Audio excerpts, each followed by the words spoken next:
Olá a todos e bem-vindos a mais um episódio da revista Pollen no YouTube. Esse mês na Pollen a gente está conversando sobre independência, então eu resolvi escolher um livro que combina dois aspectos de independência. E esse livro é The Persephone Books of Short Stories. A Persephone Books é uma editora de Londres independente que publica livrinhos que são assim, cinzas. Eles têm vários tons de cinza, mas é basicamente esse tipo de cinza, com uma numeração. Aqui tá escrito número 100, e do lado de dentro você tem essas lindas pagininhas. E ele sempre vem com marcadores iguais às páginas internas. Essa é a estrutura básica que eles publicam. Eles têm alguns livros que são os best-sellers deles, que eles fizeram com capas, mas isso é uma exceção. De um modo geral, os livros vêm sempre nesse formato. E essa editora Persephone se especializou em publicar livros escritos por mulheres e que falam também sobre mulheres, sobre o feminismo, sobre o cotidiano de ser mulher. Normalmente essas são escritoras que ficaram um pouco mais esquecidas pelo tempo e que não têm tanto reconhecimento assim. Essa é uma editora que eu super recomendo, simplesmente porque os livros são muito bem cuidados e são todos muito interessantes. Ao entrar no site deles para tentar escolher um livro para mostrar para vocês, eu enlouqueci, porque eu queria ler todos.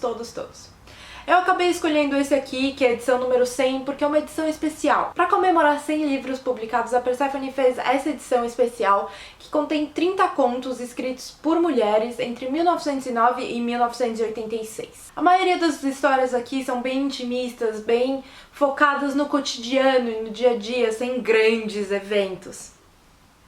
O que eu gosto muito.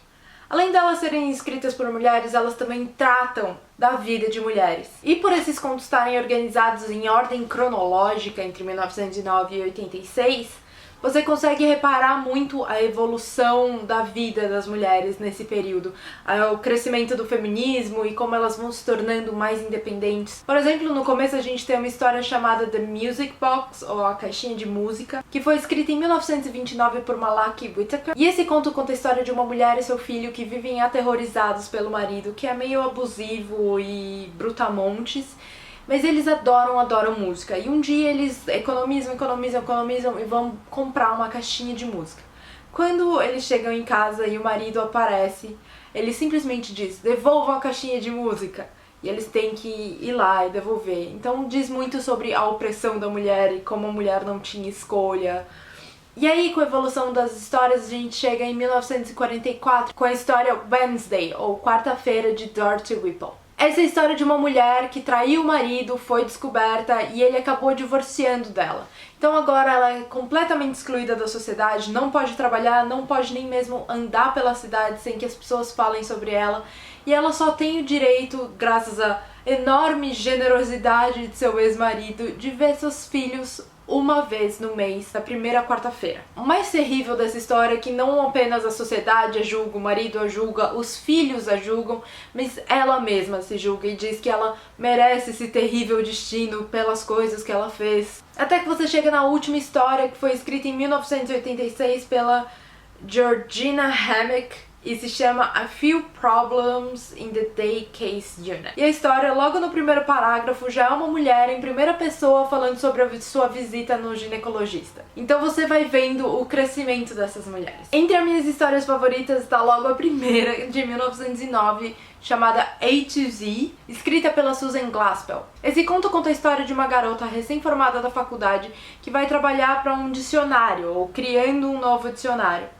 Nesse meio tempo, ela se apaixona por um homem mais velho, ruim de saúde, potencialmente meio bêbado e que tem a vida meio arruinada. E além de ser incrivelmente bem escrito, eu juro que eu grifei várias e várias passagens. Eu tô tão apaixonada por essa história que eu quero ler tudo que a Susan Glaspell já escreveu na vida. A parte que mais me interessou é como, no final das contas, essa é uma história sobre como mulheres na verdade não têm escolha e como homens vivem escolhendo quem elas podem ou não podem amar e o que elas podem e não podem fazer. Entre os grandes e reconhecíveis nomes, tem também uma história de 1931 da Dorothy Parker. E é uma grande briga entre um casal recém-casado indo pra sua lua de mel.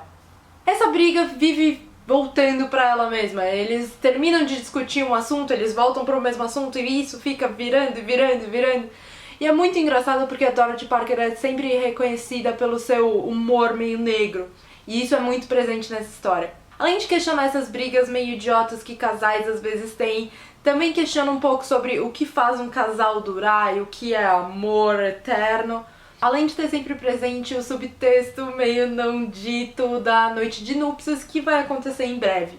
E eles ficam sempre tentando, você sabe porque hoje à noite, né?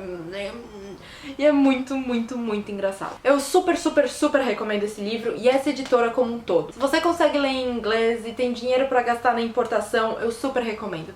E especialmente, esse é um bom livro pra começar com a Perséfone. Primeiro porque são contos, são todos muito curtinhos, e segundo porque eles fizeram uma seleção muito, muito, muito especial. Das 30 histórias aqui presentes, 10 vêm de livros que eles publicaram no passado, 10 vêm da revista que eles vêm publicando há mais de uma década, e 10 são completamente novos no sentido de que eles escolheram especialmente para esse livro. Então dá um bom senso sobre o que a Perséfone está tentando fazer quanto uma editora, e também é um gostinho, um teaser para várias outras autoras que você pode gostar muito e querer ler mais depois.